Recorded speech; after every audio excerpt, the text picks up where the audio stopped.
अमरावती जिल्ह्याच्या विकासासाठी माजी पालकमंत्री ॲडव्होकेट यशोमती ठाकूर यांनी 3 अत्यंत महत्त्वाचे विकास आराखडे सरकारला सादर केले होते। याबाबत त्याला प्रशासकीय मान्यता मिळाली। महाविकास आघाडी सरकारच्या कार्यकाळात कामही सुरू झालं। मात्र या ठिकाणच्या अन्य सोयीसुविधांकडे सरकार दुर्लक्ष करत असल्याचा आरोप करत ॲडव्होकेट ठाकूर यांनी आज विधानसभेत औचित्याच्या मुद्द्याद्वारे सरकारला धारेवर धरलं। तयार आहे, त्याच्यासाठी फर्निचरसाठी पैसे मागितलेले आहेत, ते पैसे सरकार देत नाही आहे। अध्यक्ष महोदय, अतिशय महत्त्वाच्या विषयावर मी पॉइंट ऑफ इन्फॉर्मेशन टाकते।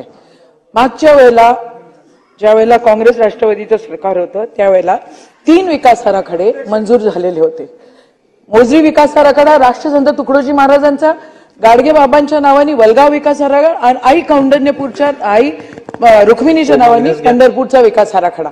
सगळ्या बिल्डिंगा तयार आहेत, सगळे तयार आहेत, त्याच्यासाठी फर्निचरसाठी पैसे मागितलेले आहेत, ते पैसे सरकार देत नाही आहे। अध्यक्ष महोदय, त्या बिल्डिंगा स्किल डेव्हलपमेंटला ट्रान्सफर करतायत। मूळ तिथं राष्ट्रसंत तुकडोजी महाराजांची पिक्चरची फीत दाखवण्यासाठी या ठिकाणी ते मागणी होती, ती फीत दाखवण्यासाठी देखील इथं सरकार लक्ष देत नाहीये। एकीकडे तुम्ही लाडकी बहीण योजना करता, दुसरीकडे सभागृहातल्या महिलांकडे तुम्ही त्यांच्या डिमांडकडे दुर्लक्ष करता। मी 10 पत्र दिलेले आहे मुख्यमंत्री, उपमुख्यमंत्री आणि दोन्ही उपमुख्यमंत्र्यांना। अध्यक्ष महोदय, आपल्या मार्फत माझी विनंती आहे की त्या पत्रांकडे लक्ष द्यावं।